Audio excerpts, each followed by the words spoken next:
Hey guys, Judy Haddad here, owner of Orange Purple Passions and founder and executive director of 5 Purple Oranges, which is the charity I founded after the death of my son Alon. This is another in my Hit by a Truck series. So I call part 1 the shit show because there was so much going on and holding me down. It was hard for me to find faith in anything. So as things keep bubbling up, I find that I have to struggle hard again to recapture that faith that I took these 4 years to discover. So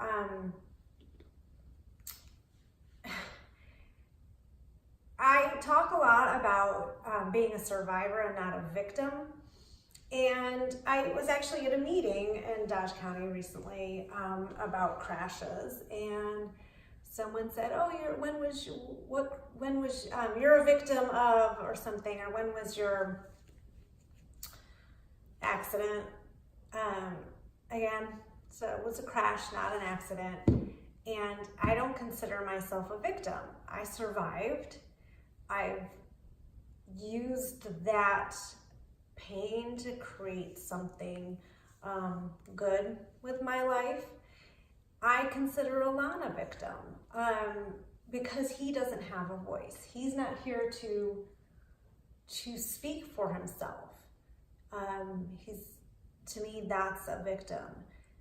I'm still walking the earth. I'm not letting people take anything from me. But that has been a huge journey.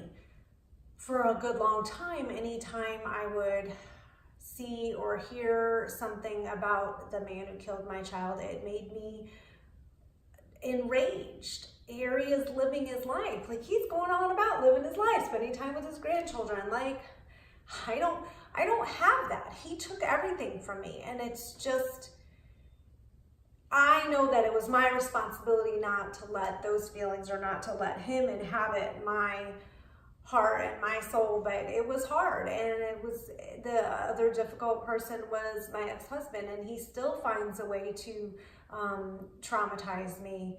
And it does make me sick to my stomach. And I owe it to myself not to give into those feelings. But it's been a journey.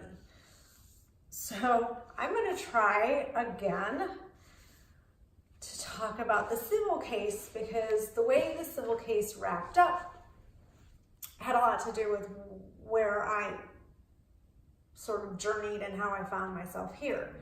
I just want to make one other note that I especially nowadays with this shooting in at the synagogue in Pittsburgh, and a lot of sort of the evil, violent acts we see out there, I get very angry. Like, it's not fair. That's not fair. Like, nothing's fair. It's not fair. Life's not fair. What's that line from Princess Bride? Life is pain. Anyone tells you otherwise is trying to sell you something. So I always had that attitude with Alon, like, life's not fair, life is pain, let's just find the joy when we can. And he was really good about that. He was very good about being grateful for the little things. And I was really good about gratitude until he was taken from me. And then it was a struggle. So this has been a real struggle for me. The other thing that helps me is one of my friends during the ordeal, especially when I was having to deal with my ex-husband, which is sort of, again, rearing its head again. He said to me, well, flies always come back to shit. So, don't worry about him. He's going to mess up. He's going to screw up, because that's who he is. And I think about that when I think about, like, the fights I've been in, like the political fight, the political fights I've been involved in. it's just another opportunity. If we lose, it's just another opportunity to get up and fight some more. But at the end of the day, what you see in that person, what you see,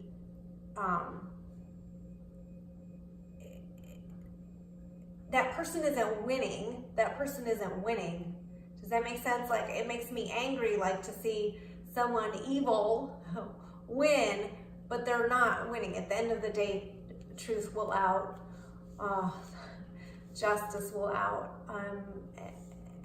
And it will all work out. So as my mentor, Adam says, it will all work out in the end. Even if you drop dead, there's nothing beyond it. That's it working out. So whatever happens, it'll all work out in the end. So that's where I come to with faith. Without faith, it's a lot of strum and drang, and it doesn't help anyone. So civil case. I have a real hard time talking about this because I can feel myself there in the anger, so much anger. So as I said before, because of the actions of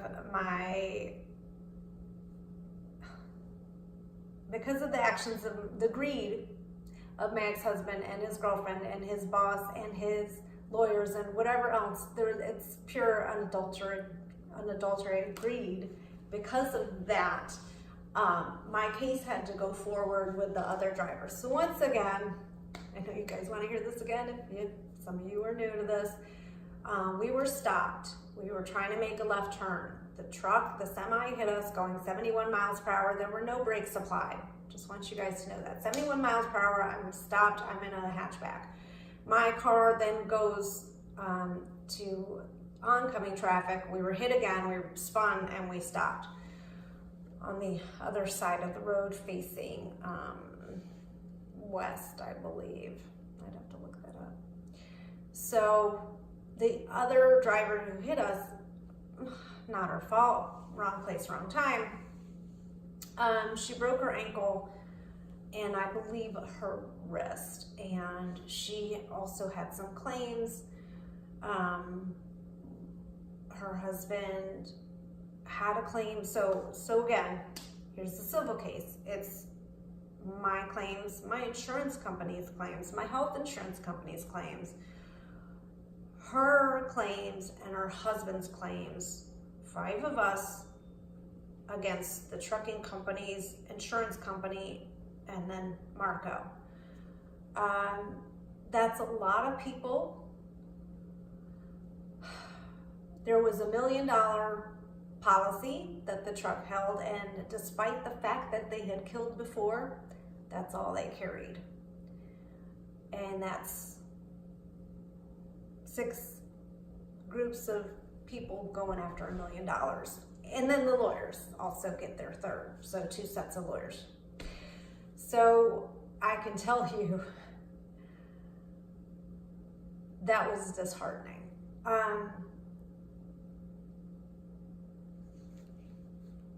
I didn't know where I was going to be physically. I knew I needed another surgery. So when the civil case was going on, I knew I was going to need another surgery. I didn't know what was going on with the criminal case, and I knew we were going to have information from the criminal case that I thought would be real helpful with the civil case. I didn't get to use that information. I had lost the line. I didn't know if I was going to be able to just pack up and move. I also had my parents to consider. And, I had all of this up in the air. So thinking that I'm going to get a whopping $300,000 now, to a lot of people, that's a lot of money. That's a lot of money. That's a lot of money. I'm not saying that's not a lot of money. It just wasn't enough money to make me feel that I was going to be okay and that I was going to have the time to figure everything out.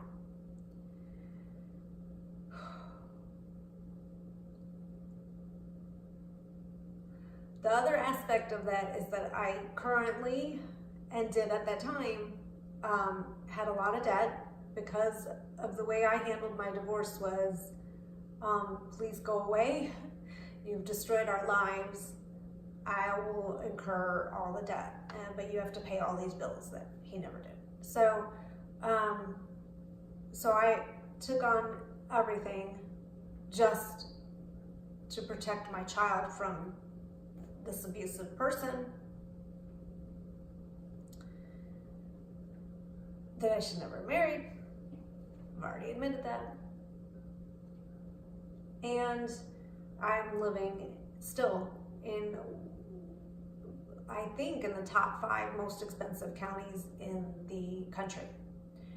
Our taxes, I live in a poor neighborhood, like Section 8 housing across the street, like not a nice neighborhood, and still my taxes are a ridiculous amount of money.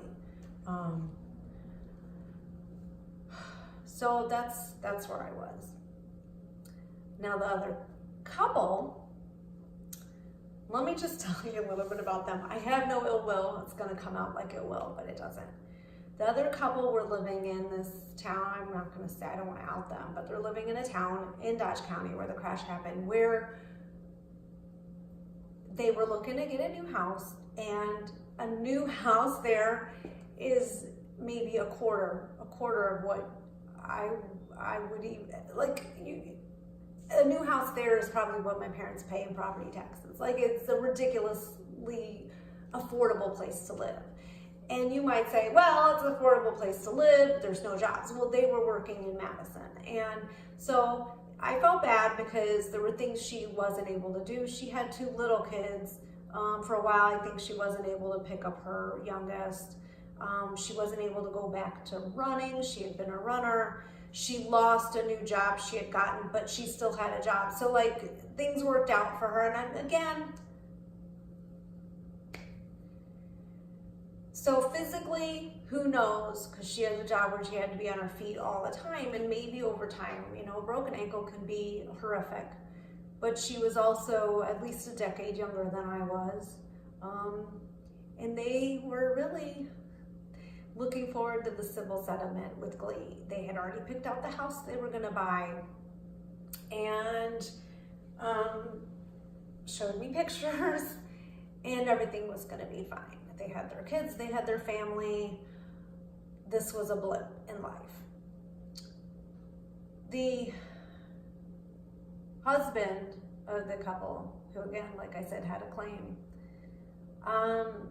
showed me pictures of their car and was complaining that the cops didn't let them get, like, items from the car, like the diaper bag, and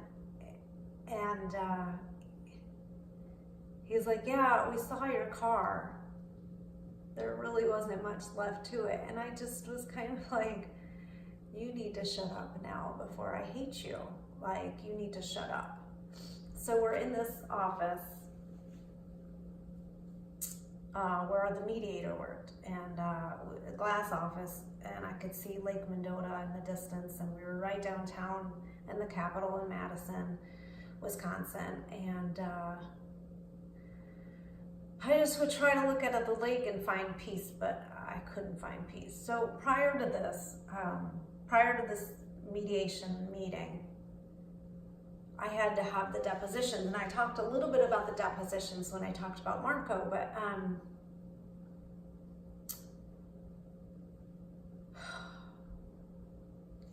I have this thing, I cry all the time about Alon. I cry all the time. But when I'm in these instances of facing lawyers, and this happened to me in court too, I just get angry. And the tears are there, but it's not, I put on like this mask, like that's not for you guys, that's not for public consumption. This is my pain, and it's not for anybody else. And you know, to be honest, sometimes that can be hard when you're just out of a trauma, and people don't, I walk fine, you wouldn't know. Most people who meet me have no idea. You have no idea of the loss I've suffered, and sometimes that can be difficult. So in the civil depositions,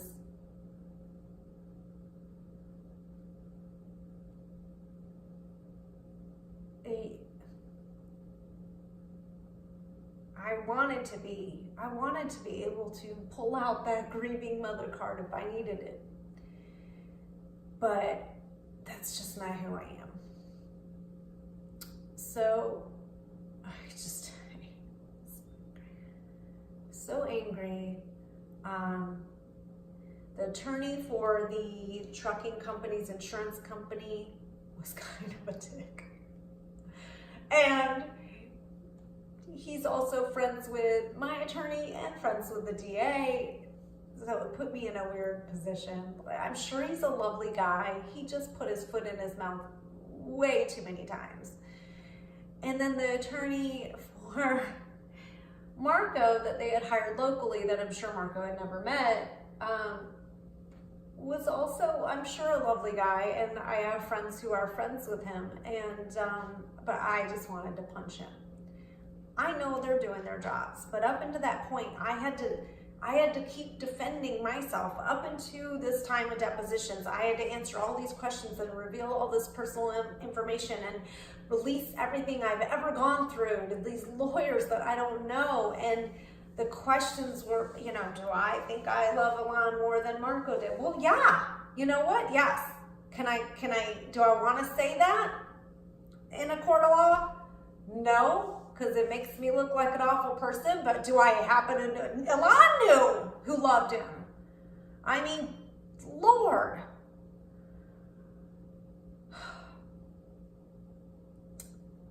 So, for the most part, the attorney for the trucking company, he was kind of as gentle as he could be, knowing we're kissing this money goodbye. They admitted that they really don't have any fight there. Alon was killed, their guy is being investigated,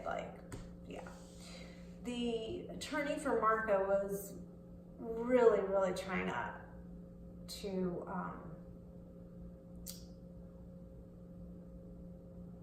I don't know, get me to admit stuff that just wasn't true. But what came out of it was, and I'm sorry if I'm repeating this from a previous video, but what came out of it to me was that it showed me truly how really deceptive and disgusting he was. Like the fact that he was claiming his nieces and nephews on his tax returns and getting thousands of dollars back from the government and not paying any child support. Little stuff like that. It's just like, well, I always knew you were a jerk, and now I have proof thanks to your lawyers. So, and my lawyer.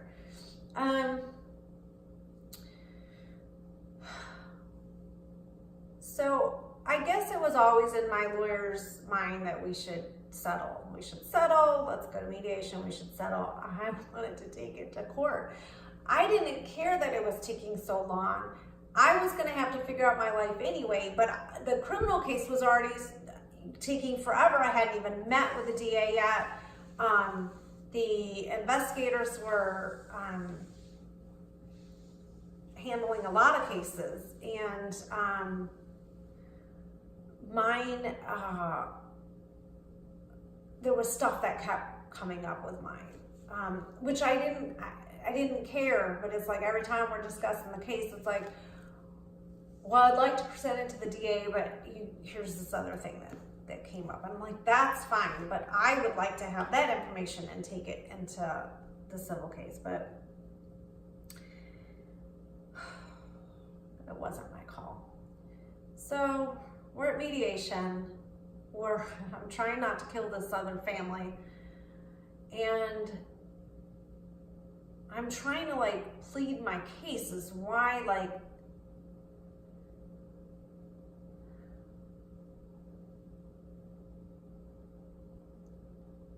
my health insurance company was demanding that I pay back every cent they spent on me in the hospital, and yet I think as I said previously, I was paying into Cobra and they wouldn't pay any of those bills. They kept insisting I pass those along to the car insurance company.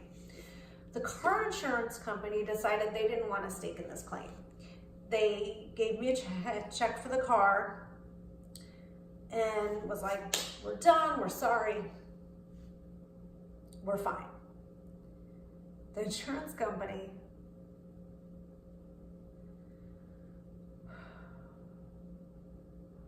so all this is going on in Wisconsin, but because of laws in Illinois, I have to abide by certain laws in Illinois and certain laws in Wisconsin. So my insurance company was a federal insurance agency in some respects, so they were able to, because I had lower premiums, because I worked for a government agency, they were able to require all this money back. The insurance company of the other family was a Wisconsin-based insurance company. They required nothing back. So I had that. And again, there was a cap on the loss of a lawn in the state of Wisconsin. So I had that. So I was looking at that other couple and I just,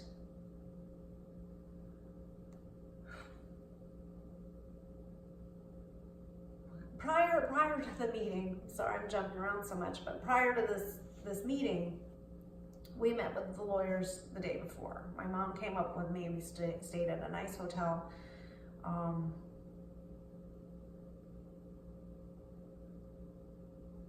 And I just, when I heard what they wanted to settle for,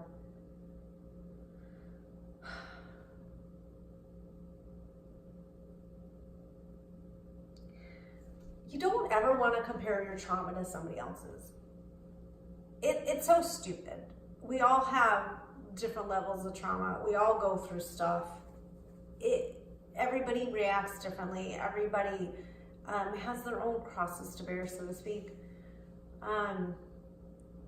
But I was forced into doing that.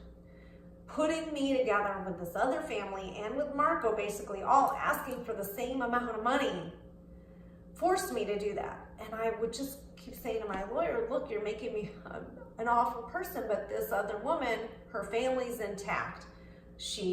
Her bones have healed. Like, she doesn't, the money is going to go further there than where I am. I have this mortgage. I have these debts. I have, pay this. The insurance company is taking all of the money. Like, it's not like I'm being given a gift to say, okay, well now take some time to figure out your life. We've cost you so much. No, I wasn't given that. I wasn't given that. And the other couple, it was like they were joyous over what they were receiving. It was a lot of money for them. And I kept just looking at it thinking, this is terrible. Why are they getting the same amount of money I am? Why? I was lying in a bed, unable to say goodbye to my child because I couldn't move. She's walking around. Why is she getting the same amount of money? It sounds so stupid to bitch about it now, but I was so upset. And I wrote to my attorney and I said, look, this is how I feel. And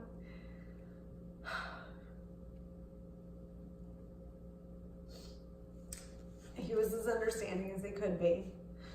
But it's not his job to make me feel better.